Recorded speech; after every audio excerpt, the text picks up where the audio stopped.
Friends, इस मनीष और bank Nifty की डेली एनालिसिस में आप सबका स्वागत है। फ्रेंड्स, मैं बैंक निफ्टी की वीडियो आज बना रहा हूँ। निफ्टी की वीडियो शायद मैं नहीं बना पाऊंगा क्योंकि काफ़ी रात हो चुकी है।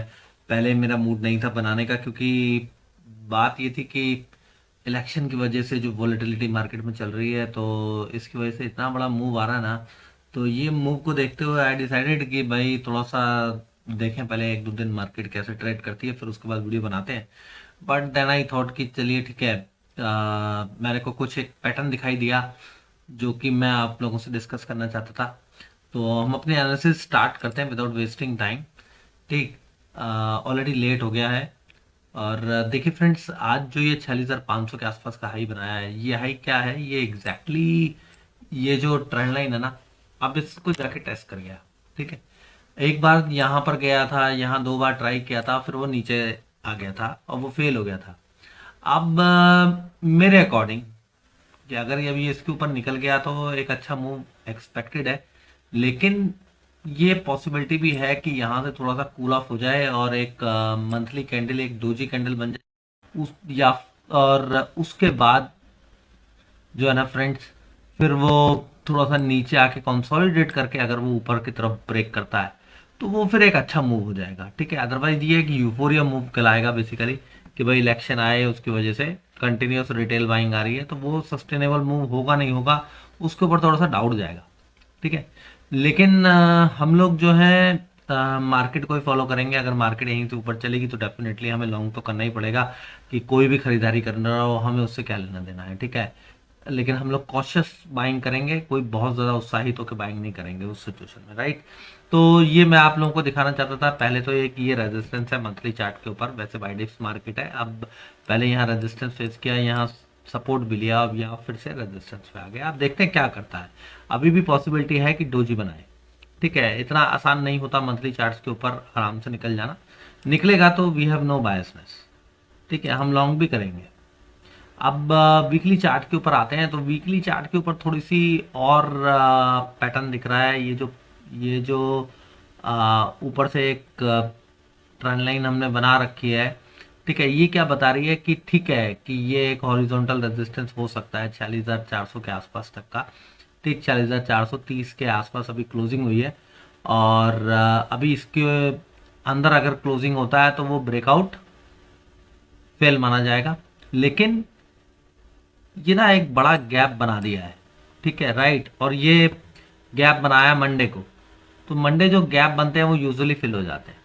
ठीक, तो अब ये अभी फिल करेगा या बाद में जाके फिल करेगा, अगर इसके ऊपर अगर आप लोग सोचेंगे तो आपकी साइकोलॉजी खराब हो जाएगी। ठीक है, इसलिए मैं ज़्यादा जोर नहीं दूंगा, लेकिन हाँ मैं ये बोलूँगा कि ये कभी ना कभी फिल ज़रूर होगा, वापस बाजार नीचे आएगा ज़रूर। ठीक है, अब वो ऊपर प्रॉफिट बुकिंग हो या कहाँ प्रॉफिट बुकिंग हो, आई डोंट नो। अभी आए 3 महीने में आए, 3 साल में आए, आई कैन नॉट से, लेकिन आएगा ज़रूर। ठीक है, ये याद रखिएगा। अच्छा, दूसरा इंपॉर्टेंट पॉइंट है कि ये जो वीकली चार्ट है इसका अभी रेजिस्टेंस दूर है, अभी ये टेस्ट हुआ नहीं है। लेकिन यहाँ पर एक हॉरिजॉन्टल रेजिस्टेंस है जिसके ऊपर आज तो क्लोजिंग मिली है। अब इसका weekly base closing basis sustain होना ज़रूरी है, तब ये फिर हम लोग बात करेंगे कि हाँ ये ऊपर जा सकता है। ठीक है, वैसे बाय डिप्स मार्केट है और ये थोड़ा सा एक 90 डिग्री का एंगल भी दिखा रहा है जहां से थोड़ा सा कंसोलिडेशन इज पॉसिबल। और यूजली देखा गया बाजारों में कि इलेक्शंस के बाद कंसोलिडेशन होता है। ठीक, तो एक ये जो बड़ा मूव आ गया, यूफोरिया मूव आ गया, अब इसके बाद थोड़ा कंसोलिडेशन पॉसिबल हो सकता है, इससे छोटा मोटा गैप अब खुल के वापस वो नीचे की तरफ आ जाए। ठीक है, अब हम लोग वीकली चार्ट से डेली चार्ट की तरफ मूव करते हैं। और मंथली चार्ट पे हमने क्या पकड़ा कि भाई रेजिस्टेंस के आसपास आ गया। वीकली चार्ट पे हमने देखा कि हॉरिजॉन्टल रेजिस्टेंस भी है और एक गैप भी नीचे बना है, लेकिन गैप फिल होगा या नहीं होगा उसके चक्कर में मत पड़िएगा, हो भी सकता है नहीं भी हो सकता है। ठीक है, और अभी फिलहाल 90 डिग्री का मूव है और एक कंसोलिडेशन भी पॉसिबल है। और मैंने इसीलिए बोला कि मंथली चार्ट के ऊपर एक डोजी बन सकती है। ठीक, अब देखिए डेली चार्ट के ऊपर आपको थोड़ा सा और ये क्लियरली दिख रहा होगा कि ये तो बड़ा अच्छा ब्रेकआउट देके भाग गया थी और ऊपर अच्छा खासा क्लोजिंग दी है, तो ये यहाँ कहीं जाके सपोर्ट लेके ऊपर जा सकता है। ठीक, राइट। तो यहाँ तक आने की चांसेस मुझे थोड़े से ज़्यादा नज़र आते हैं। मैं ये नहीं कहूँगा ब्लीक, मैं कहूँगा कि ये ज़्यादा नज़र आते हैं मुझे। क्यों? क्योंकि फ्रेंड्स मैंने आप लोगों को बोला इलेक्शन के बाद कंसोलिडेशन हो जाता है, ठीक है।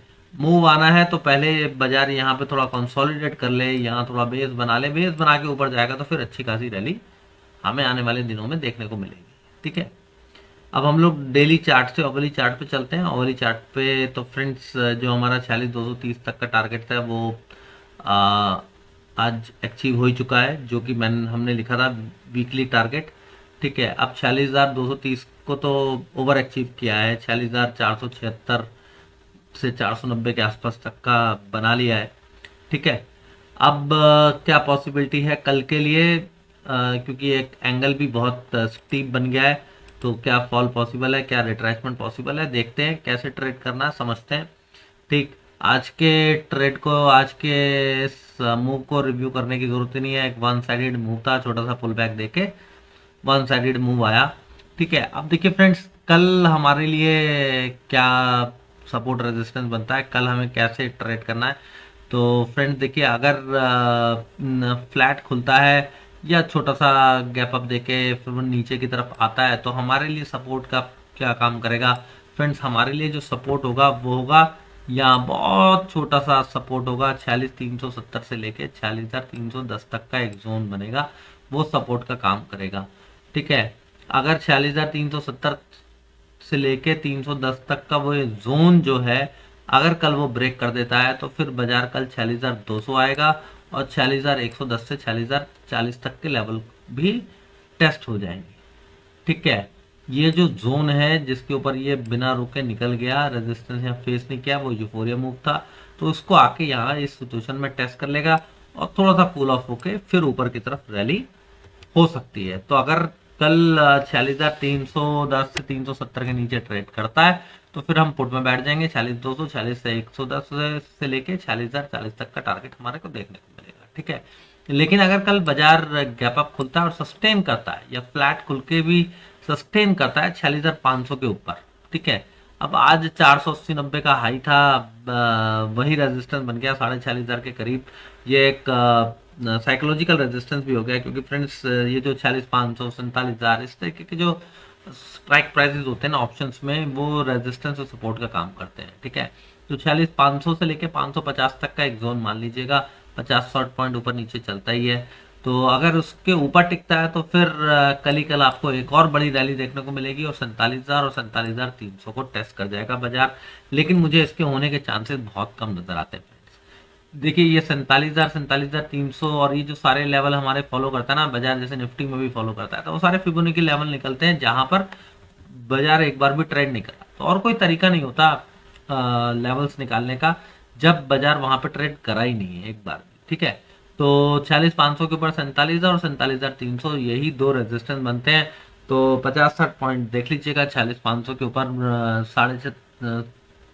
550, 540 इसके ऊपर टिकता है तो एक छोटा सा स्टॉप लॉस लगा के आप एक अच्छे ट्रेड के लिए ट्रेड कर सकते हैं, क्योंकि रिस्क रिवॉर्ड बहुत ही अच्छा मिलेगा वहां पर, ठीक है। लेकिन मुझे इसके चांसेस कम लगते हैं। मैं ये एक्सपेक्ट कर रहा हूँ कि मार्केट नीचे आएगा, कंसोलिडेट करेगा और हो सकता है नीचे ब्रेकडाउन देके 46,040 को भी टेस्ट करे और हो सकता है कि उसके नीचे भी आने वाले दिनों में दिखाई दे। क्यों? क्योंकि फ्रेंड देखिए ये जो राइजिंग ट्रेंड लाइन है ना, इससे काफी दूर निकल गया है। अब ये राइजिंग ट्रेंड लाइन मैं इसको नई ट्रेंड लाइन भी बना दूं ना फ्रेंड्स, तो भी वो बहुत दूर दूर बनती है, ठीक है।